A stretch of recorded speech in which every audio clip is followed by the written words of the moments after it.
class. As we have completed your chapter number 3, आपको homework करने के लिए दिया था चैप्टर नंबर 3.3 तक, एक्सरसाइज नंबर 3.3 तक आपको अपने फेयर नोटबुक में कंप्लीट करना था। आई होप कि आप सभी ने कर लिया होगा। If someone have any problem, वो व्हाट्सएप पे शेयर कर सकता है अपनी प्रॉब्लम्स को, हम उसका सॉल्यूशन भेज देंगे उनके पास। बाकी हम आज चैप्टर नंबर 4 स्टार्ट करेंगे, लीनियर इक्वेशन इन 2 वेरिएबल। अपने 8th क्लास में लीनियर इक्वेशन इन 1 वेरिएबल पढ़ा होगा,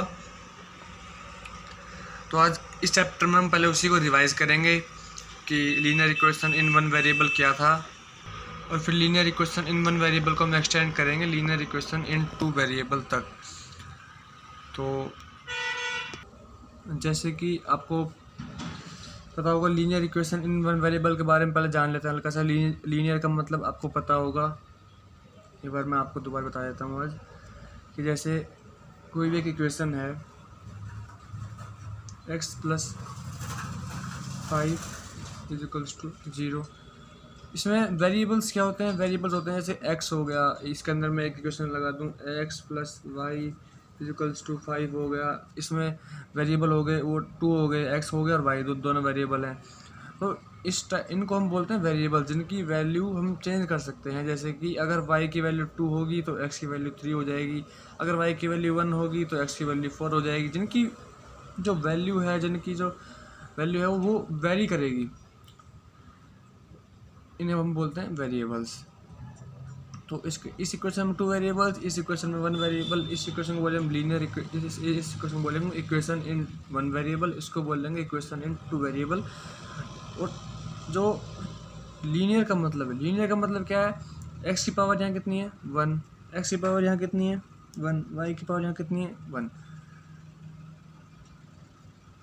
तो जो हाईएस्ट जो पावर होनी चाहिए इक्वेशन में वो 1 होनी ही चाहिए लीनियर इक्वेशन होने के लिए। जैसे ये इक्वेशन है, अगर x की पावर 2 + x + 3 = 0, ये एक पॉलिनोमियल है, क्वाड्रेटिक इक्वेशन है।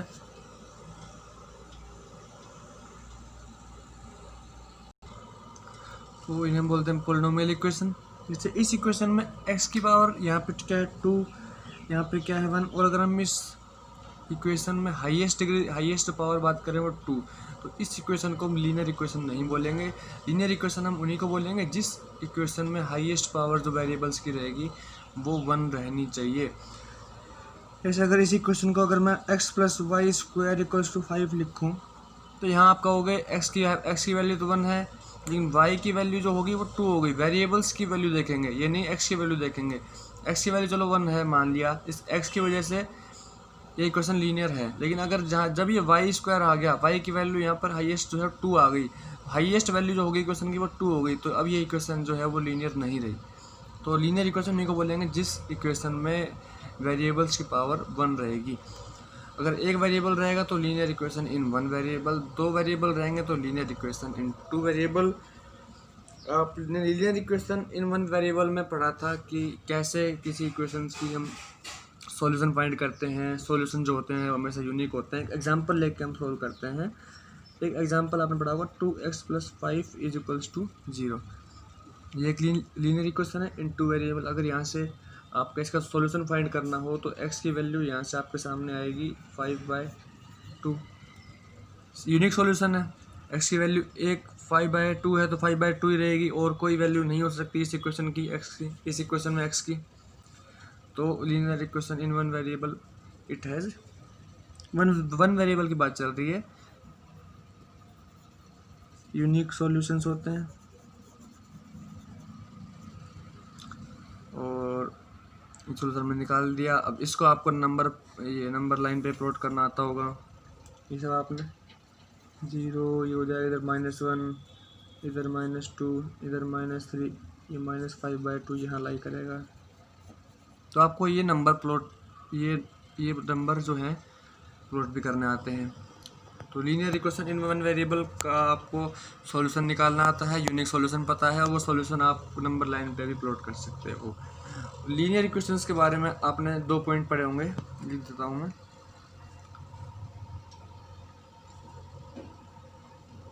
The solution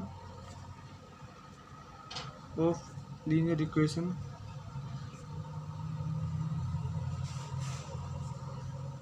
is not affected. कब कब अफेक्ट नहीं होगा? पहला case, when same number is added और सब्ट्रैक्टेड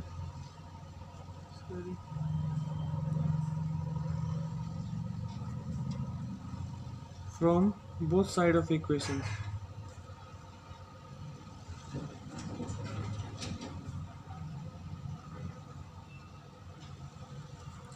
कि अगर आप किसी इक्वेशन में कोई नंबर ऐड करो या कोई नंबर सब्ट्रैक्ट करो, दोनों साइड ये होती है टू साइड इक्वेशन की। पहली साइड ये है, इधर 2x+1 है, इधर 0 है। अगर आप इस इक्वेशन में इधर भी 1+ ऐड करो, इधर भी 1+ ऐड करो, तो इस इक्वेशन के सॉल्यूशन में कोई इफेक्ट नहीं पड़ेगा। या इधर -1 करो या इधर -1 करो, तो भी इक्वेशन जो है वो सेम रहेगी। और जो सेकंड पॉइंट जो है वो ये कहता है कि दोनों साइड कोई भी नंबर आप मल्टीप्लाई करो, कोई भी नंबर आप ये इधर आप मल्टीप्लाई कर रहे हो, इधर भी आप उस नंबर को मल्टीप्लाई करोगे, इधर आप उसको डिवाइड कर रहे हो तो इधर भी आप डिवाइड ही करोगे। तो ये कहता है, ये सेकंड पॉइंट और लिख देते हैं हम, not affected when you divide और multiply both sides by same number but not equals to 0। हाँ, 0 से आप मल्टीप्लाई करेंगे दोनों साइड तो दोनों साइड 0 हो जाएगा, तो उसका तो कोई फ़ायदा नहीं रहेगा। तो 0 के अलावा हम किसी भी नंबर से डिवाइड करें, मल्टीप्लाई करें दोनों साइड, तो इक्वेशन पे कोई इफेक्ट नहीं पड़ता। अब हम आपकी बुक का एक एग्जांपल सॉल्व करते हैं। एग्जांपल नंबर 1 है, ये आप एक बार पढ़ लीजिए। क्या है? Right each of the following equation in the form of ax + by + c = 0। यहाँ देखिए, ये जो इक्वेशन है वो इक्वेशन इन 2 वेरिएबल्स की है। 2 वेरिएबल है x और y, c तो हमारा कांस्टेंट होता ही है, और a और b जो है वो x के कोफिशिएंट्स हैं। तो जो फर्स्ट एग्जांपल है 2x + 3y = 4.37। तो हमें इस इक्वेशन को किस फॉर्म में लिखना है? ax + by + c = 0, इस फॉर्म में लिखना है हमें इक्वेशन को। तो x तो ये रहा, a की वैल्यू यहाँ पे 2 हो गई, ठीक है, ये वाली टर्म सही है, बिल्कुल लिखी हुई है। by है, d की वैल्यू 3 है, by भी लिखा हुआ है, यहाँ पे c नहीं है। तो अगर हम 4.37 को इक्वल्स टू के इधर ले आएँ, इधर प्लस है, इधर आएगा तो माइनस में हो जाएगा, कोई बात नहीं, लेकिन इस फॉर्म में तो लिखा जाएगा ना, ये हमने लिख दिया -4.37, इसको इधर लिया = 0। अगर हम इस इक्वेशन को कंपेयर करें, ax + by + c = 0, यहाँ पर a की वैल्यू क्या है? 2, b की वैल्यू 3 और c की वैल्यू क्या है? -4.37, ये माइनस का साइन भी आएगा। ये हमने इस इक्वेशन को इस फॉर्म में लिखना था, लिख दिया। ये सब ये है x - 4y, इसको भी उस हिसाब से लिखेंगे, इसको इधर ले आएंगे, तो ये इसको इधर लेके आए, तो हमने ये हो गया x - √3y - 4। इसको भी अगर हम कंपेयर करें ax + by + c से, a की वैल्यू तो 1 है, b की वैल्यू -√3 है, -√3, c की वैल्यू -4 है, तो -4 है। सेम टाइप से आप इसे भी कर लेंगे, 5x - 3y = ये 4 इधर पॉजिटिव में, इधर ला के हम इसे माइनस में ले आए।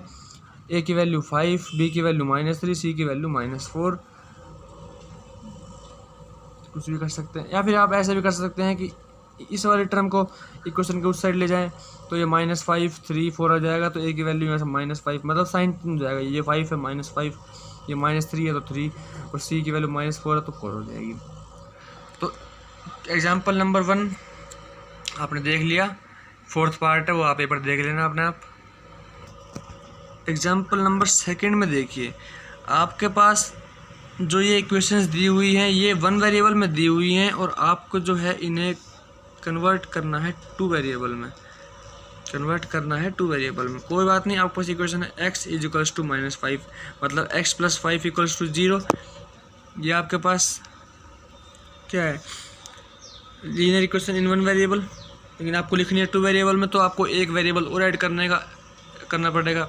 x आपके पास है, आपने y और ऐड कर दिया, लेकिन आपने y ऐड करने के बाद ये आपने ऐड कर दिया। चलो x के आगे क्या है 1, तो 1.x, आपने y तो ऐड कर दिया, लेकिन अब y ऐड होने के बाद ये इक्वेशन सेम थोड़ी रही कि x + 5 इक्वल टू 0। आपने जब y ऐड किया है तो उसका कोफिशिएंट हमें 0 रखना पड़ेगा, ताकि जो y जो है वो इफेक्ट ना करे इक्वेशन को। अब आपने 0 का कोफिशिएंट रख दिया तो 0 × y, अब y की कुछ भी वैल्यू हो ये इक्वेशन को कभी इफेक्ट नहीं करेगा, तो हमने यहाँ पे 0 लगा दिया y के साथ, ताकि इक्वेशन हमारी अभी वही है x इज इक्वल्स टू -5, क्योंकि ये 0 है, इसलिए कोई फर्क नहीं पड़ेगा इसका। लेकिन अब हमारी जो है इक्वेशन टू वेरिएबल में हो गई, यहाँ पे a की वैल्यू हो गई 1, b की वैल्यू हो गई 0, और इसको इधर लाएंगे तो c की वैल्यू हो जाएगी 5। ये देखिए लिखा हुआ 1.x + 0.y + 5 इक्वल्स टू 0। ये जो लीनियर इक्वेशन है हमारे टू वेरिएबल में लिखी गई। सेम टू सेम ये बाकी जो इक्वेशंस हैं, यहाँ देखिए y इज इक्वल्स टू 2, अब यहाँ पर y है तो हम x ले आएंगे, x के आगे हम 0 लगा देंगे ताकि वो जो है इस इक्वेशन को इफेक्ट ना करे। ये हमने लगा दिया। y के आगे 1 है तो y.1 इक्वल्स टू 2 है, इक्वल्स टू 2, x तो लगा दिया। अब x इफेक्ट नहीं कर रहे इसलिए हमने इसका 0 लगा दिया, 0 से, क्योंकि इसका कोफिशिएंट हमने 0 कर दिया। तो ये ऐसा हो जाएगा। ये बाकी एग्जाम्पल आप सोल्व कर लेना। हम जो है क्वेश्चन नंबर 4.1 का फर्स्ट इक्वेशन सोल्व करते हैं। इसमें यही कर देते हैं बुक के अंदर ही। The cost of a notebook, नहीं, the cost of a notebook, हाँ, जो कॉस्ट है एक बुक की is the twice the cost of a pen. वो ट्वाइस है किससे, कॉस्ट ऑफ पेन की। अगर आपके पेन जो है वो 5 रुपये का लेके आ रहे हो तो जो नोटबुक है वो 10 रुपये की आएगी, मतलब कि पेन के दुगने रुपये की आएगी। अगर आप पेन 10 रुपये का लेके आ रहे हो तो आपकी जो नोटबुक है वो 20 रुपये की मिल रही है आपको। तो हमें एक लीनियर इक्वेशन लिखनी है टू वेरिएबल में। वेरिएबल तो 2 हो ही गए, cost of notebook x, cost of pen y, हमें 2 चीज़ तो दिए हुए हैं। चलो मैं एक बार अब इसको सोल्व करके दिखा देता हूँ।